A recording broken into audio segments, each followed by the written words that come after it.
Hello violinists, welcome to Pro-Am Strings. I'm Henriette and in this lesson we're learning some new notes on the G string. And if you have a look at page 33 in your All for Strings book, you can see the grid and you see which notes are matching with which fingers. So have a look right here, and first of all we see a familiar note, and that is the open G string. You use no fingers at all. Then the note which has two ledger lines and then its note head on top of the bottom ledger line is a note that's called A, and it's one finger on the G string. The next note is a little bit higher again, and this is a B. You play it with two fingers on the G string. And my final note here in this little grid is a C, and you play it with three fingers on the G string.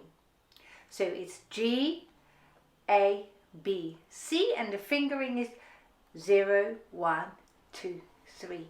Fingers 1 and 2 have got a space between them, and fingers 2 and 3 are together, and the fact that they are together is indicated by this little ledge here that combines the two. That means there is a half step, a semitone between the B and the C.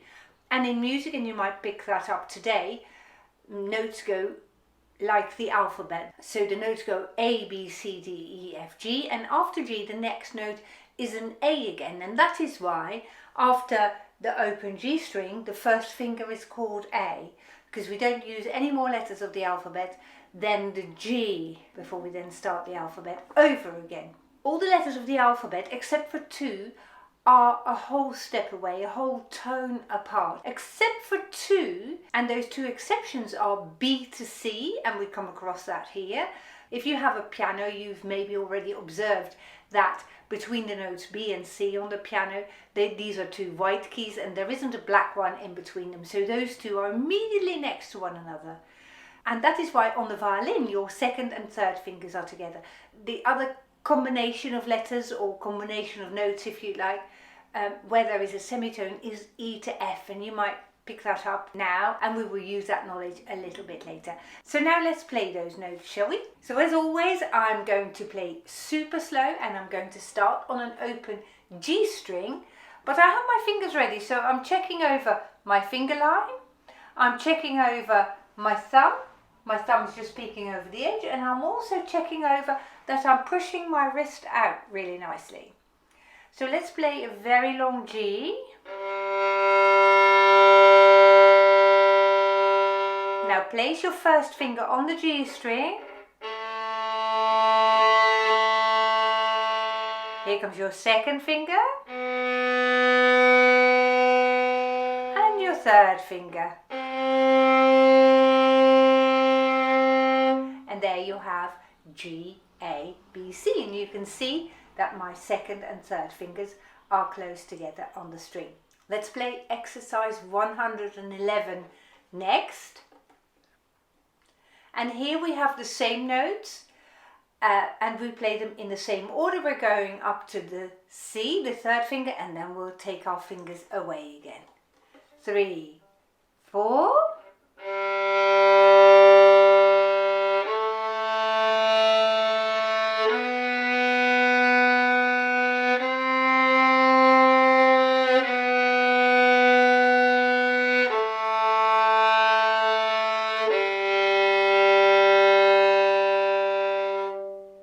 I don't think that you will find this too challenging. Now let's have a look at exercise 110, and that gets a tiny bit more difficult. 3, 4.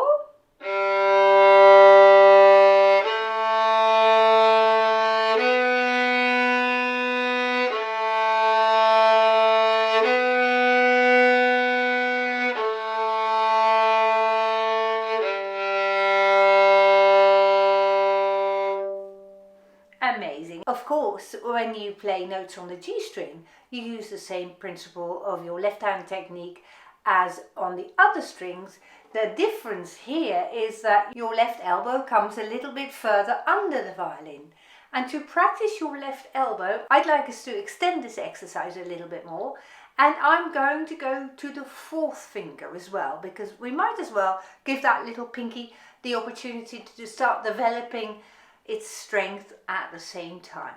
So let's just play G, 1, 2, 3, 4, 3, 2, 1, 0. Check over your finger line, check over your thumb again, check over the position of your left wrist, but now also bring your left elbow under the violin a bit more, and as a result of that, you can see my fingers move to the left. Can you see that? And that brings my fingers closer to where I need them in a moment. I need them above the G string, so I would like my fingers already to be hovering above the G string, you see? Here we go. We're starting on an open G string and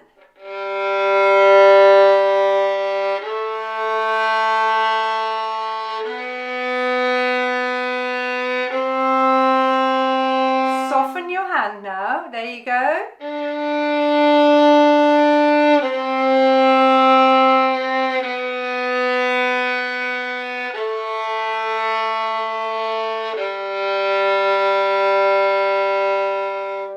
And the trick is when you reach the fourth finger to soften your hand, to soften your thumb as well, rather than to force your pinky down. So let's practice that one more time. And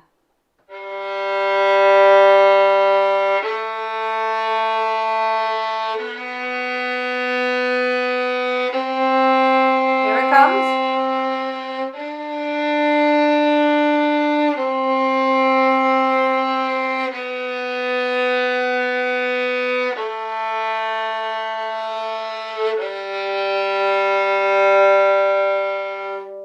That is amazing practice, well done. Now you'll find that when you repeat this exercise over the next couple of days, 2 or 3 times every day, you will find that this will get easier. Not only will you stretch your little finger a little bit and get used to that more twisty left elbow, you just familiarize yourself with the finger positions, and that can only help your intonation on the violin. So give it a really good go before you move on, so that you really settle into this new technique. It would be really helpful for all of us if you could write a little bit about how easy or how difficult this particular thing was for you. So do go ahead, even if you've never used the comment section before, let this be your first time today, and just write to us. Is it easy for you? Is it extremely challenging? It will just be so helpful for other people who play this exercise as well, to find out how that works for others as well. So thank you very much. I look forward to seeing you in the next lesson. Goodbye.